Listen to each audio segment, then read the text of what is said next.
Hi guys! Welcome back to my YouTube channel!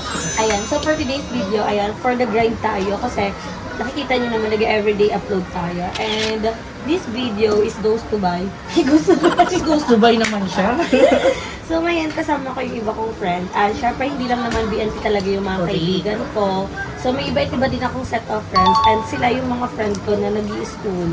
So minsan ko lang din sila makasama kasi minsan lang din naman sila walang pasok. And this time, kakauwi lang nila galing school. Eto si Iya, sa ano pa siya Pinches me. PNHS main, tapos si Kurt sa PCCR. Sa PCCR. So, ganun yung layo nung ako Santo Niño lang. So, pag may free time, dito kami nagka-catch up. Si Kurt, nakilala ko siya, nakita ko siya sa 7-Eleven. Tapos, naawa ko sa kanya. Hindi, wala yun. Pinakalabit niya ako. Tapos, sabi niya, birthday niya daw. Tapos, di ako siya nakain.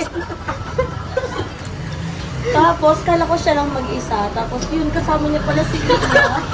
May dala si Iya Kubo. Tapos may dali po sampagita.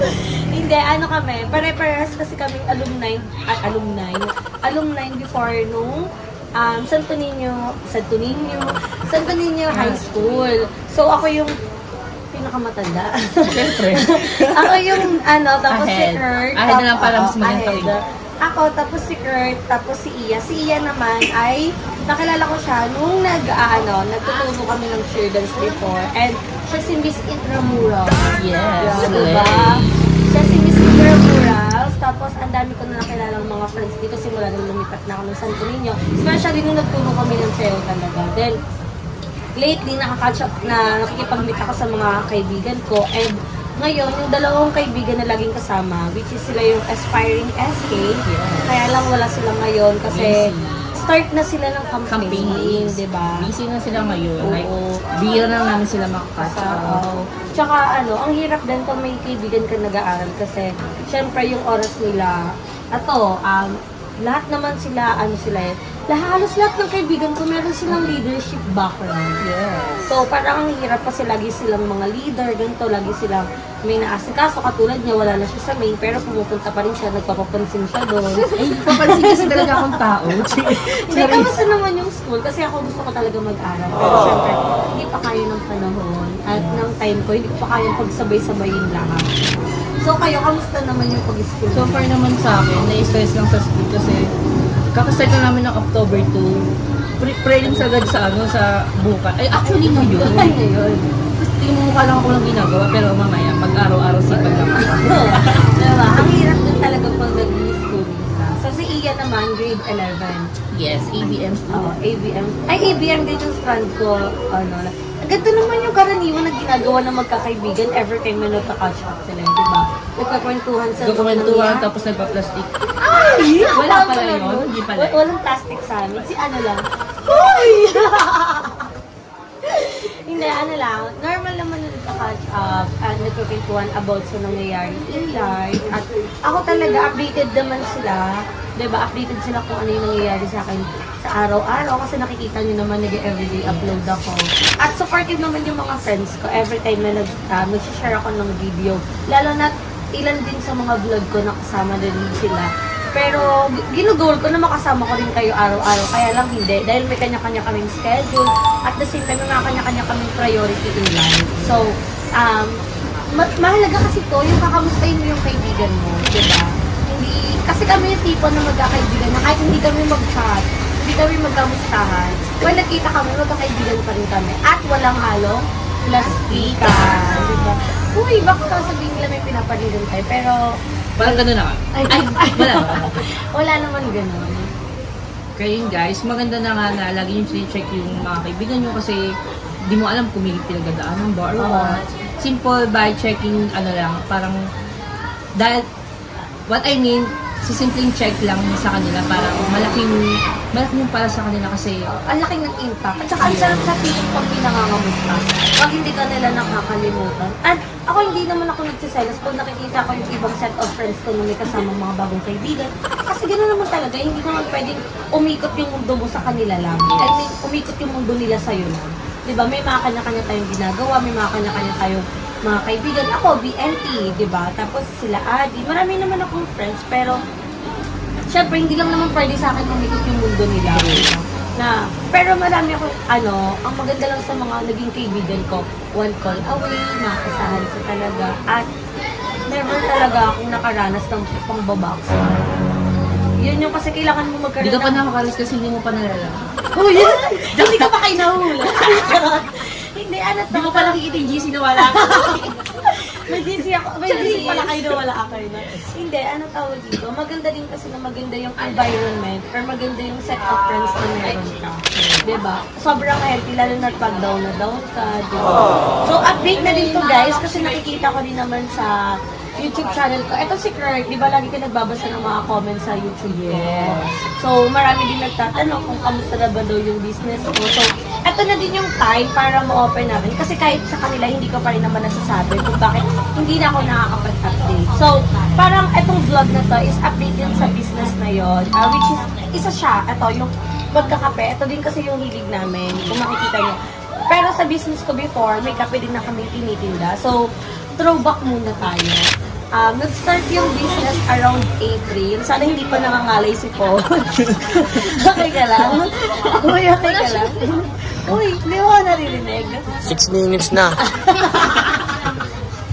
Kaya mo yan. Throwback lang, parang nag-start ako magkaroon ng business with my best friend, which is si Ate Elle. Around April, yun nagkaroon kami ng takoyaki, nagkaroon kami ng Dapat ang school. Oo. Hindi, pero yung pinaka-store namin sa Kaingin. Tapos, dumating pa sa point na nagkaroon ng taksilugan, gano'n. So, nag-grow talaga siya. Pero, this time kasi marami na taong nagtatanong kung ano daw yung update doon. Kasi, nakikita nila na parang hindi na ako nakakapag-vlog doon. At the same time, hindi na nila nakikita yung best friend ko. So, para lang sa kaalaman ng lahat, we're good ni Ate Elle. At the same time, okay din yung business namin. Still running. Still running. At kaya lang, hindi na ako yung nagpapaikot nun or namamahala nun. Kasi, ang dami ko nang kailangan i-priority. Ang dami kong kailangan unahin. Kasi, konting, teaser lang. Next year, paalis na ako ng bansa. So, kaya ang dami ko talagang kailangan asikasuhin. Pero back to the question, okay kami ni Ate Elle. At the same time, siya na yung namamahala sa business na yun. So, kung tinatanong niyo kung kamusta na ba yung business na yun, pwedeng-pwede ka rin kayong umorder. Kasi alam niyo ba, kahit nasa ibang lugar yung mga tao, yung mga fan, umu-order sila. Like, kahit sa Muntinlupa galing, sa Quezon City, gano'n, umu-order sila sa amin ng food. So, if you want to try our food pa rin, just message me or si Ate Elle kasi, ano tawag doon? Asikasuhin pa rin namin. Kasi ako every time naman may nanodo-order or may nagme-message ko sa akin is, inaasikaso ko pa rin, then pinapasa ko pa rin kay Ate Elle. Pero, one of these days, baka pumunta din ako sa store doon. Kasi, na-miss ko din yung Kaingin. Diba? Kayo lagi kayo nakakadaan din sa Kaingin. Nainis nga kami kasi lubak-lubak. Ay, oo, grabe yung lubak sa Kaingin. Lubak-lubak. Dahil daig pa yung may, sumasakit ka sa right, oo, grabe na kasi magdidemolish na talaga yung Kaingin. At, so, nawawala na din talaga yung business na yun. Kailangan mo na siyang inikot sa lugar na magiging stable. At the same time, mas malaki. Diba? Mas malaki. So, we're planning na mag-upgrade dun sa business na yun. At kung may katanungan pa kayo, i-message nyo lang ako. At konting update lang to para meron pa kayong alam sa nangyayari sa buhay ko. Kasi yung iba pina-private ko, like this, yung pag-aasikaso ko ng papeles para pumunta ng ibang bansa next year, hindi ko siya sinasabi sa iba. Pero nasabi ko nga yun sa vlog, so mapapanood na nila. May kung hindi na lang. The more na maraming nakakaalam na udlot, may isas ko gano'n. At saka, ang daming mga evil eyes. Ayoko ng gano'n. Where also? Oo. Bibili nga ako ng bracelet kasi totoo daw yun eh. So, i-update ko na lang kayo kung ano pa yung ibang mangyayari sa buhay natin. At the same time, nag-updated talaga kayo kasi lagi naman ako nag-everyday upload. So, for the grain talaga ang inyong BNT Bebang at yung ibang BNT naman. So, marami din kayong aabangan sa channel ng BNT, lalo na nabibisi na din yung isa't isa. Diba? Lalo na yung mga nagpapagawa na ng bahay. Kasi yun yung kailangan. Kailangan namin mag-ready live. Kasi dead mo tayo sa basher, dead mo tayo sa sabihin. Dead mo talaga. Huwag mo lang magagawa yun sila. Oo. Kasi magagawa nila, manonood pa rin sila. At hindi nila i-skip yung ads. Ay, may kamera pa rin tayo. Diba? So, So, i-update ko na lang kayo later guys kung ano pa yung magiging ganap namin at kung ano pa yung magiging excited ako mamaya sa BNT High. So, yan, after catch up with my friends, napag-isipan ko na ba, una nagpagupit na ako ng buhok kasi gusto ko na maging maayos yung hair ko. At the same time, now is magpapakulay tayo ngayon ng buhok. Hi, Barbie. So, it's, tipid tips na para hindi na tayo mapaalis-alis. At the same time, sobrang thankful pa rin talaga ako sa RMC. Ngayon, kukulayin tayo ng buhok ni Barbie para magpantay na yung kulay ng buhok natin. Kasi, ayan, kung nakita niyo yung black, yan na yung totoong buhok. Ito talaga yung gusto ko na bumalik na yung aking totoong hair. So, mabilis naman humaba yung buhok ko, pero gusto ko, iba na yung kulay. Nagsawa na ako sa iba't ibang color kasi nagawa ko na lahat sa buhok ko. Nag-color pink na ako, nag-green, nag-blue, nag-gray. Ang dami ko nang kinulay sa buhok ko, nag-blonde na ako. So, ngayon naman ay yellow naman. Ayoko na ba? Sisiyo. Mukhang sisiyo sa kalabulutan. Wag na, uy. So, ngayon kukulayan tayo ni BNT Balong. Ay, BNT Balong. Ano pala to? Si Barbie. Si Barbie. Nandiyan din si Balong. Ang pogi naman ni Balong. Ang pogi ni Balong. Naka-black hair na din pala siya. Tapos natanong niyo kung anong gagawin ko. Sabi ko magkapa-black hair. At andito din si Mama Joven. Pero si Mama Joven is not feeling well. So, meron pa siyang sakit. Over-prettiness yung sakit ni Joven. Sobrang ganda niya, ente. May siya na, bakla kanina na ayos muna. Kasi kailangan Ay, about ipet-ipet. So, ayan, kasi sabi ko kay Barbie, lagyan niya para hindi malalagyan yung batok. mahaba pa din. Kasi mahaba pala yung buhok na yan. Kailangan nila. Tanging tama-tama yung ginawa mo kanina pa sa kanin. Ito naman sa damit, sayang damit. Ito, ano ito? Ang ito gagawalan ko! Di ba lalo ka? Di ba haba na lang katulad kanina? Sure ka? Ito na lang. Oo. Yan, ganyan. Tapos ikot mo sa ano ko eh. Si Baklay, paikot-ikot ka para, ayun mo parang hindi malalagyan yung ano natin.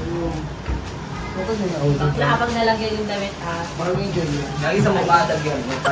Ayan, so kunin mo na yung pangkulay natin ng buhok. Ang gulo, ayun. Ayan, so papakulay na tayo. O, Andiyan na si Balong. Busa Yan natin yung inumin. natin. Ay, tapos gano'n kayo na lang eh. Tapos gaganyan rin. Ayan, so alin lang natin yung kulay. Mali, dapat sa... Balong, huwag ka din At ginupit niya pa talaga yung baso na hinuhugas-hugasan ko. Ayaw. Ay, palala pa rin siya ito. Ayaw nga. Eh, wala akong mapag-vlog yan eh. So, gagamitin muna natin yung toothbrush ni Barbie. Ako ito. Oo, yan gagi. Charot lang yan yung mga hindi ginagamit. Actually, Hindi black tayo naman sure, yung ginagamit gagawin. natin yung toothbrush na. Bakla, amat-muto nga kasi kinakabahan ako sa mga batok ko. Natanggal naman yan. Kahit na. 1 year nga lang. Hindi sa Inga, hindi kami din namin sinubuhay. 3 weeks after matanggal. Ako na black na yung aking hair. Yung sa mabababa kasi yan yung may kulay. Busa na natin. Tingnan mo ba kung may malagyan sa ano? Puto sa walis, ganyan yung dalawa. Ba't ko ka kaya gloves, babe, para mas mabilis, para dakot-dakot ka na lang, kami hirapan siguro. Ay, gloves. Lang ang gloves. Plastic labo. Ay, gusto mo maayos talaga. Ayaw mo na ng basta-basta ano na lang. Picture na. Oo. Huwag na lang yan. Gusto mo na maayos talaga. Yun po. Ang dami ano ni Barbie. So, papakulay muna tayo guys at ibababad lang natin ito ng ilang minuto. Tapos, babalawan na natin at i-blower natin para makita ulit natin yung ating pinaka-final look. Dahil naglalagyan yung ano purple. So guys, tapos na tayong kulayan ni Barbie. So, magbabalaw na tayo ngayon. Ilang oras na din yung, ilang minuto na yung nakalipas. So, babalaw na natin at i-update ko kayo once na tapos na tayong magbalaw at pag binublower na tayo. Update ko na lang kayo. So, ayan mga Bex, tapos nangiginig ko, pero okay lang yun. Lamig eh. So, ayan mga Bex, tapos na tayo maligo magbanlaw at dami nating itim-itim sa katawan, so matagal pala ito matanggal, pero matatanggal naman ito pag naligo tayo. Ano ba itong nakshi ko talaga? Design yan. So, ayan, ito na, naka-block na yung hair natin and I'm so very happy na block na ulit yung buhok ko. At the same time, titignan natin yung final result niya pag naka-blower na kung anong itsura niya, kung dry ba siya or what. So, i-blower na tayo ulit ni, BNT Barbie.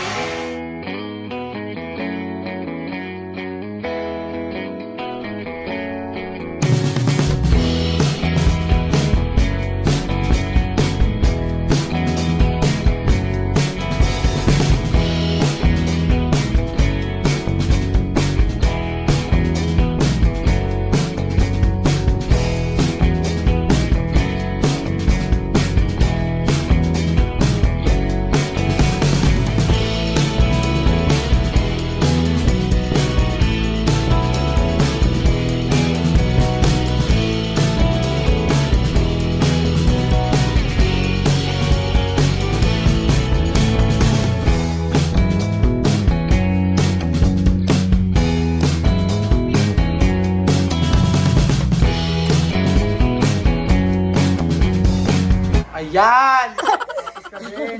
So, mga Vex, ito na ang ating final hair. Ayan. So, na-miss ko tong black hair era ko. So, ayan na. This is it. Kailangan na natin ulit alagaan ng ating buhok. So, special thanks to Barbie na lagi nandyan para mag-assist sa akin sa mga kaartihan ko in life. And kay Paul sa pag-video ng ating mga vlog every time na nag-video ako. So, I'm so very happy sa ating kinalabasan kasi alam mo yun, very teenage yung kulay ng buhok natin. At na-miss ko talaga. Oo nga. Kasi na talaga yung gusto kong color. Tapos na tayo sa paglalaro ng ating buhok. Ilang beses na natin to pinlay time. Pero, sobrang playtime, Nay. Nalagas buhok mo. Oo, pakita mo. Asan yung buhok ko? Sobrang daming nalagas ng buhok ko habang sinusuklayan. Normal pa ba to? Na ganito kadami yung nalagas? Hindi.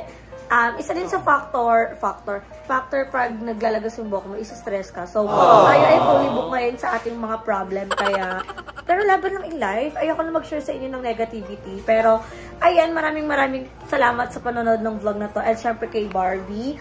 So, sana nasagot ko na din yung tanong niya about sa business ko before. And, we're goods naman, 'di ba? So, maraming salamat sa patuloy na panonood ng aking video at sa pag-suporta sa aking everyday upload. So, abangan niyo din, magkakaroon na din ng YouTube channel si Barbie. Ayan, mag-subscribe na din kayo sa kanya. So, dito ko na tinatapos ang ating video. Don't forget to like and share this video and mag-subscribe na kayo sa aking channel, Bebang Rica Mata. And syempre sa channel ng BNT Production, sa individual channel ng Bakla ng Taon, kay Madam Ellie, kay Madam Ivan, kay Mother Queen, at sa iba pang YouTuber namin, friends. Sa Tres Baklitas. Pindutin nyo din ang notification bell para updated kayo sa susunod na video. And may bago kaming video ngayon.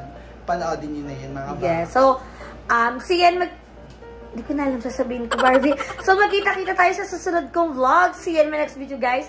Bye! Wag na lang. Ganito na lang.